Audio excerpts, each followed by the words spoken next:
Agora, o Império Romano cai em 476 depois de Cristo. Tá? Roma chegou ao poder máximo, ao seu máximo de extensão territorial, ao auge, ainda no século I, quando ele tinha total estabilidade econômica. Só que Roma não tinha mais para onde crescer. Roma chegou ao seu máximo de extensão, não tinha mais para onde crescer. Roma, quando olhava para o sul, via a floresta equatorial africana, um território vazio que até então não tinha interesse em avançar para o sul. Se eu olhasse para o ocidente, eu me deparava com o Atlântico, que naquela época também não tinha para onde crescer. A expansão marítima acontece muitos séculos depois. Para o norte, eu tenho só o gelo da Escandinávia, sem interesse algum em assumir um território totalmente gelado. Se eu olhasse para o Oriente, eu tinha fronteira com a Pérsia, mas que há séculos tinham boas relações comerciais e não tinha motivos para avançar contra o Império Persa. Se eu olhasse para a China, era inviável tentar invadir a China. Eu teria que passar pela Ásia, pelo Himalaia, pelo deserto de Gobi, para só então chegar na China, mas a parte rica da China, que era no litoral, estava do outro lado. Inviável financiar uma guerra para invadir a China. Né? Por outro lado, eu tinha também a possibilidade de invadir a Sibéria, mas que era um povo seminômade e que não tinha interesse comercial nem militar em invadir aquela região. Então Roma estava ali, cresceu e não tinha mais para onde crescer. E aqui eu começo a ter o primeiro problema, que é o chamado, que é a falta de dinheiro, é o chamado déficit público. Quando o Estado gasta mais do que arrecada, eu entro em déficit público. Nada semelhante com o nosso país hoje, né? Nós não temos hoje déficit público.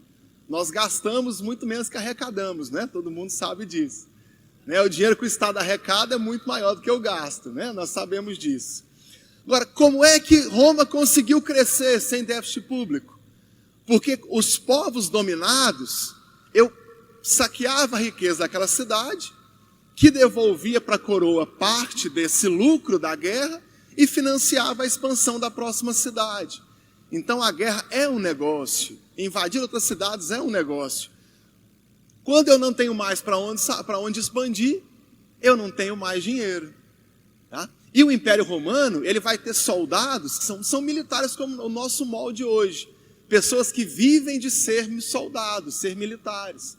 Os outros povos não, você tem fazendeiros, eu tenho comerciantes que ocasionalmente em dias de guerra, eu faço a guerra e volto para casa. Roma não, Roma tinha soldados. Eu não tenho mais para onde crescer. Eu não tenho mais dinheiro e eu tenho que sustentar os soldados. E eu começo aqui, a crise financeira começa aqui. Qual que é a solução para o déficit público? Para o déficit público? Aumentar a carga tributária, aumentar os impostos. E a população então começa a sofrer esse aumento de impostos. Tá? E aqui no Brasil também não acontece aumentar o imposto toda vez que falta dinheiro, né? Na minha cidade o prefeito inventou o imposto do poste. Você tinha que pagar um imposto por um poste aceso na sua calçada, na frente da casa. Essa lei caiu, não entrou em vigor, mas ele teve a ideia, né, de eu pagar pelo poste aceso na minha casa, em frente à minha casa. Né? Então, isso aconteceu no Império Romano. Agora, teve um outro imperador chamado Carácala. Ele faz isso em 212 depois de Cristo, com o edito de cidade. Ele transforma todos os moradores do império em cidadãos do Império Romano.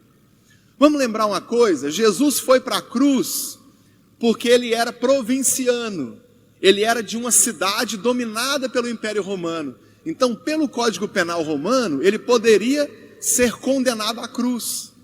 Um cidadão do Império Romano não pode ir para a cruz, mesmo se ele cometeu o mesmo crime de um provinciano.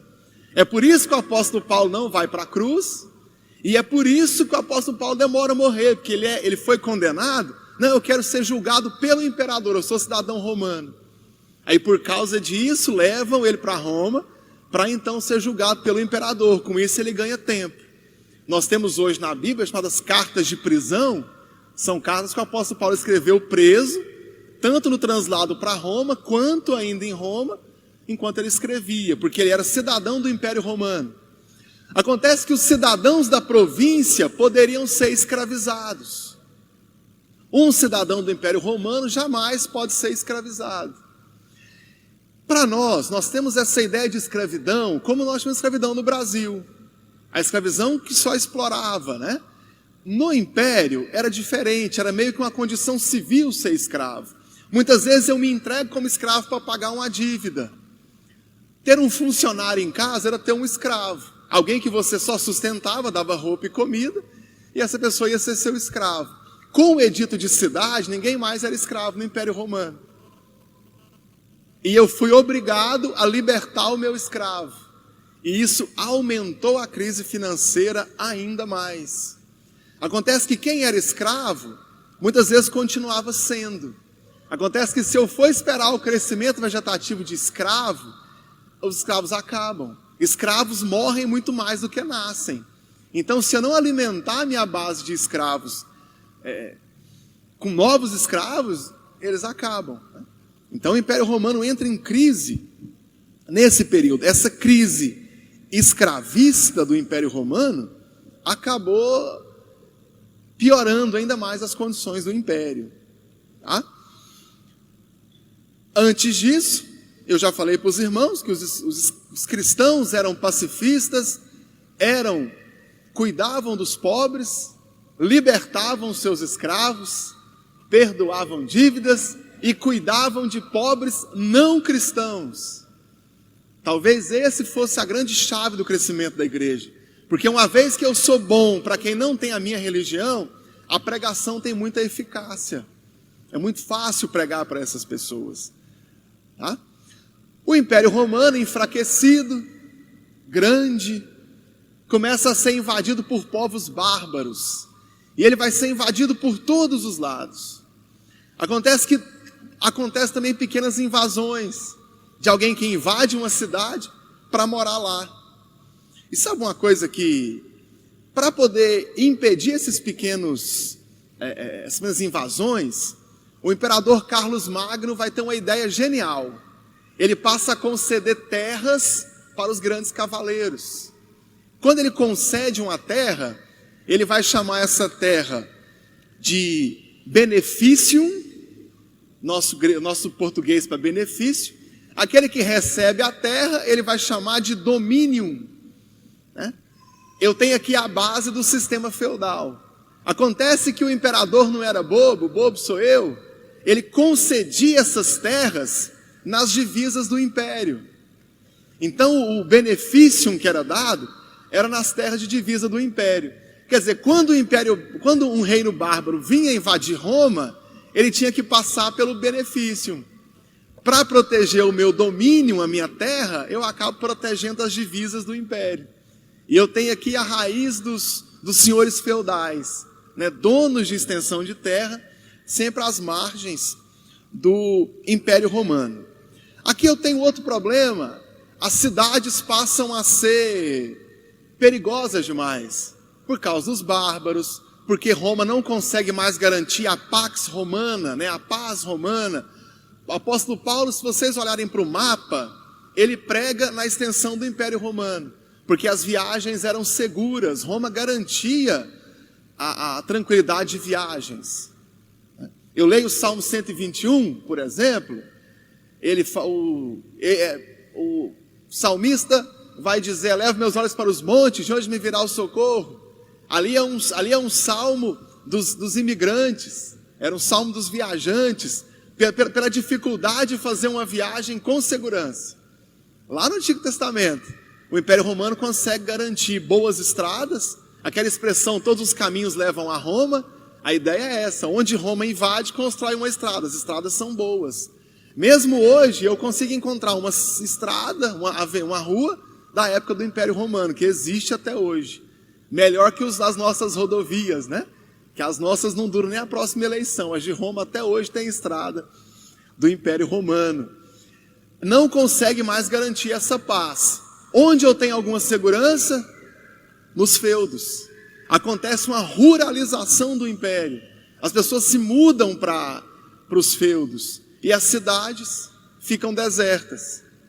Pouca gente mora nas cidades.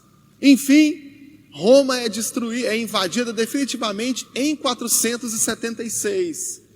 Eu tenho peste, eu tenho crise econômica, crise moral, o império enfraquecido, os reinos bárbaros invadindo. E então o Império Romano cai, o Império Romano do Ocidente, que é o Império Carolíngio. O Império Bizantino no Oriente dura um pouco mais, com sede em Avignon, mas no Ocidente Roma cai. Acontece que o Império Romano cai, mas Roma não cai. Olha para mim, presta bem atenção. Isso não acontece na história, nunca aconteceu e até hoje não aconteceu de novo. Sempre que um povo invade outro, é para destruir aquele povo e implantar a sua cultura no povo invadido, certo? Portugueses vieram para cá, não quiseram saber o que os índios faziam, acabaram com tudo e trouxeram a cultura europeia para cá, correto? Os bárbaros invadiram Roma para se tornarem romanos. Isso mesmo, irmão. Eles invadiram Roma para serem romanos. Eles não invadem Roma para acabar com Roma. Eles querem se tornar romanos. Tanto é que no ano 800, o imperador Carlos Magno, ele pede para ser coroado como imperador do Santo Império Romano, que não era santo, nem império, nem romano. Mas ele estava em Roma e ele pediu para o Papa coroá-lo. A propósito, anota aí, ele foi coroado em 25 de dezembro do ano 800, para coincidir a coroação dele com o dia que se comemorava o nascimento de Jesus, que era para fazer tanta festa para Jesus quanto para ele, tudo numa festa só. Está aí a origem da nossa tão forte noite de Natal, né? Que é, na verdade não, é também, né, a celebração da coroação do Carlos Magno, imperador do Santo Império Romano. Que bom que ele foi esquecido, mas Jesus não, né? Ninguém lembra do Carlos Magno mais, e nós celebramos o nascimento de Jesus, que também não nasceu em dezembro, nós sabemos disso, né? Jesus nasceu em meados de abril ou maio, porque Lucas fala que os pastores estavam com as ovelhas no campo, não se faz isso no inverno, e quando Jesus nasceu, o imperador tinha solicitado um censo, e o imperador não ia fazer o povo dele também viajar durante o inverno, tá? Mas o 25 de dezembro é o dia de Ra, é dia do Deus Sol. E aí, conforme Malaquias capítulo 4, para vós que temeis o meu nome, nascerá o sol da justiça. E aí os cristãos, não, o sol da justiça é Jesus, não é o Deus Ra, não, né? E aí passou-se a comemorar o aniversário de Jesus para confrontar o dia de Ra, né? Quem aqui assistiu os Thundercats, lembra do Amun-Ra? Amun-Ra é o Deus da escuridão, da morte. Ra é o Deus do sol, o Deus da luz, né? Você nunca mais vai assistir os Thundercats e esquecer de mim, né? Nunca mais. São esses deuses. Então os cristãos, não, Deus Ra, esquece o Ra. O sol da justiça é Jesus. Então, 25 de dezembro. Já que ninguém tinha colocado uma data, foram lá e comemoraram 25 de dezembro. Então não é pagão, tá, irmãos? É cristão a data. Só o motivo de 25 de dezembro é que é essa afronta. Então o Império Romano cai. Acontece quando o Império Romano cai, como é que eu me torno cristão? Como é que eu me torno romano? Assumindo a cultura e a religião. Não preciso falar que o bispo de Roma logo ficou amigo do novo imperador, né? Ficou amigão do novo imperador. Acontece que Roma, ela é invadida pelos turcos otomanos, que não eram cristãos e que criam em deusas, em divindades femininas. E os cristãos, o arquétipo é masculino, né? Deus é pai, Jesus era homem, né? Agora, como é que eu converto para o cristianismo um povo que crê em deusas? Os irmãos já sabem. Instituindo o culto mariano, adorando a Maria, mãe de Jesus. Ela é mulher, né? Então, a origem da adoração a Maria, mãe de Jesus, como deusa, como quarta pessoa da Trindade, acontece nesse período. Já existia a expressão Theotokos, mãe de Deus, e ela passa a ser então adorada como deusa nesse período, para facilitar a conversão dos turcos otomanos. E acontece nesse período. Na Idade Média, irmãos, não podemos esquecer que o cidadão da Idade Média era sobretudo um crente. Não se esqueça disso. Não se faz nenhuma análise da Idade Média sem saber que o cidadão era um crente. E fervoroso. Claro que fervoroso com moldes diferentes do que nós aprendemos com a Reforma, mas na religião que ensinaram para ele, ele era muito fervoroso. Essa ruralização do Império Romano acabou criando 4 classes. Eu tenho a nobreza, o clero, camponeses e soldados. Assim a sociedade era dividida. Esses 4. Quem é que garantia a estabilidade? A igreja. A igreja mantinha todo mundo sob tutela do império. E além disso, e aí para isso, ficava aquele jogo de poder entre o imperador e entre a igreja. O imperador não podia ficar inimigo do Papa, porque senão o Papa virava o povo contra o império. Mas o imperador também não dava tanta asa para o Papa, senão o Papa dominava e sentava na cadeira do imperador, né? Teve até um imperador, esqueci o nome dele. Ele se declarou César o Papa. Tanto o imperador César, porque ele era o rei, e Papa, porque ele também era o líder da igreja. O chamado grande, que foi de uma época em que a igreja teve 3 papas. Mas se eu entrar nisso agora, eu não consigo finalizar com os irmãos. Teve 3 papas ao mesmo tempo. Veja só, eu tenho então cargos eclesiásticos vendidos na igreja. O Papa Leão X, para os irmãos terem uma ideia, que é o Papa que excomungou Martinho Lutero no Concílio de Trento, ele foi cardeal aos 12 anos de idade e o pai dele comprou para ele o título de cardeal aos 12 anos de idade. Então eu tenho o imperador querendo indicar o bispo para uma dada região, que ele estava enfraquecido, e o Papa queria colocar o bispo dele, que era justamente para poder garantir o domínio da igreja. Então eu tenho o tempo todo esse jogo de poder. Até o Shakespeare faz uma crítica a isso. O Shakespeare vai dizer assim: não sejam como os pastores que ensinam virtudes aos fiéis e seguem outro caminho.